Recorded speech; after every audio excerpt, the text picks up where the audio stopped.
When is it time to take your side hustle full time? Hey everybody, my name is Marcella Dominguez. I am a lawyer answering this very important business question because I know that if you're an entrepreneur, a small business owner, or at least you've been thinking about it for a really long time, then this is the video for you. So the most obvious answer to this question is whenever you start making more money with your side hustle than you're making with your full-time hustle, then I think that makes sense, right? Why wouldn't you if you're making more money with your side hustle and you love your side hustle more? But is the answer that straightforward? Is it that clear cut? I mean, is the answer right in front of you and you just kind of don't want to believe it? Is that when you should? Some of you don't want to wait until you start making more money with your side hustle. Some of you are probably wondering, well, can I just quit my full-time whenever I'm making even half of what I'm making at my job right now? Is that enough? Is that the right time? So the less obvious answer here is, are your circumstances right for you to go ahead and quit your full-time job, even though your side hustle is not making the same as your full-time job? Well, let me ask you a couple questions and let's see where you stand. So take out a pencil and paper or take out your iPhone because I want you to write down these important questions. Do you have enough money to support your necessities? What are your necessities? I want you to create a list of what your bare necessities are month to month in order for you to feel comfortable. Do you have a mortgage, your electric bill, your water bill? Is all of this covered by you or is it covered by somebody else? Maybe that's an expense you don't have to worry about if it's covered by somebody else. So moving on, is it a necessity for you to maybe get your nails done? Can you not live without getting your nails done? If it is, then put that on the list. Now, I know that might sound kind of silly, but some people cannot live without these sorts of things. I want you to write down on this list, what is it that you cannot live without that you actually have to pay for? Some people have to have a monthly massage. Some people have to order food from like Uber Eats or DoorDash or Favor or whatever because they don't really want to cook for themselves. Some people are fine just budgeting $300, $400 a month for groceries because it's just them living in an apartment, because it's just them they have to worry about. Write down what your absolute necessities are. Like, how much do you have to spend in one single month? So I want you to be really, really thorough with this list. And I also want you to be really honest because it's very easy to say, oh yeah, I'll go without a manicure this month. Or, oh, I'll budget $200 for food instead of $300. And then you find when Saturday rolls around, you're really craving some kind of sushi dinner that you really can't live without. So be realistic about what goes into this list. So now on the right side of the paper, I want you to be honest about how much your side hustle is making or how much your side hustle has to make in order to cover those bare necessities. So for some of you that have already started a side hustle, maybe you're making, let's say, $5,000 a month. So you're going to put 5K at the top of the right side of the paper, and you're going to analyze that against what you wrote in your necessities list. If your necessity list comes out to $3,000 a month and your side hustle is making you $5,000, well, I think the answer is clear. But let's say your side hustle is actually only making you $3,000 a month, the same amount as what your necessities are. I think you really need to ask yourself, am I willing to cut down what's on my necessity list? If I am not willing to do that, then am I able to make ends meet with the $3,000 from my side hustle, quit my full-time job, and really not have any extra cushion? Let's assume for the purpose of this example that you don't really have extra funds saved up. So your $3,000 over here is covering your $3,000 over here. But let's say something comes up and you need extra money. Let's say your washing machine breaks down. Let's say your car breaks down. Let's say you really have to help a family member out who's in a bind. Let's say you have a medical emergency. Are you the kind of person that wants to move forward knowing that you have a little bit of extra cushion? Or are you just going to risk it? Are you just going to move forward and say, no, I'm eventually going to grow it above 3,000 anyways, so I'm going to take that leap of faith and do it right now. Now, let's say your side hustle is only making you around $2,000 a month. And let's say your necessities come out to a total of still $3,000. Well, I think you really need to ask yourself, okay, again, am I willing to cut down on what's on my necessities list if I'm only making $2,000? Or should I wait until I'm making more with my side hustle, either to match what I need to spend or until it goes above it? I think writing stuff down on a piece of paper so that you can actually see the numbers and you actually are able to compare side A with side B will really provide you with a deeper dive into what it is that you're analyzing. Because when you're just thinking about it in your head, it's very easy to say, well, no, I love my side hustle. I know it'll eventually be successful successful, but you're not really paying attention to what it is that you could cut out. What is it that you can sacrifice? What is it that you actually have to pay before your lights get cut out or before you get kicked out of your apartment or your house? You need to take a hard look at what it is that you actually have to pay for. You can't really forego your mortgage payment, but you could forego your sushi dinner. How much extra effort could you put in your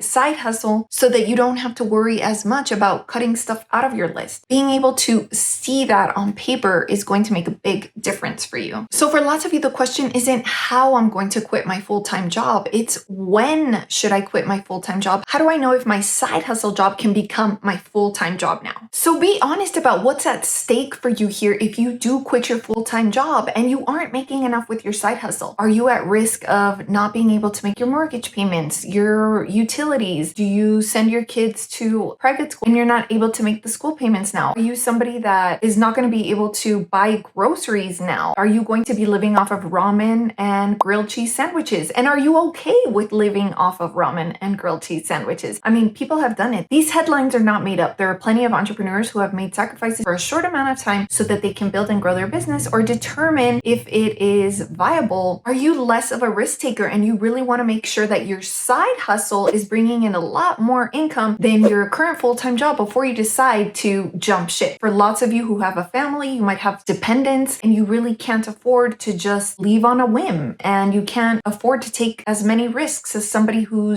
doesn't have dependents. So think about these things and write them down on side A and do the analysis against side B on this piece of paper, because like I said, it is going to be very helpful. You think you have everything organized in your mind, but I promise you that by seeing it on paper, it will give you a little bit of a different perspective and it'll help you gain clarity. Make sure to catch that video right there to think about whether you need to start an LLC or have an LLC and EIN when your side hustle turns into a full-time business. It might not be the case for you. So make sure to catch that video. And as always, leave me a comment down below and tell me what kind of business you are starting. I am rooting for you, and please don't forget to subscribe to this channel for more business tips.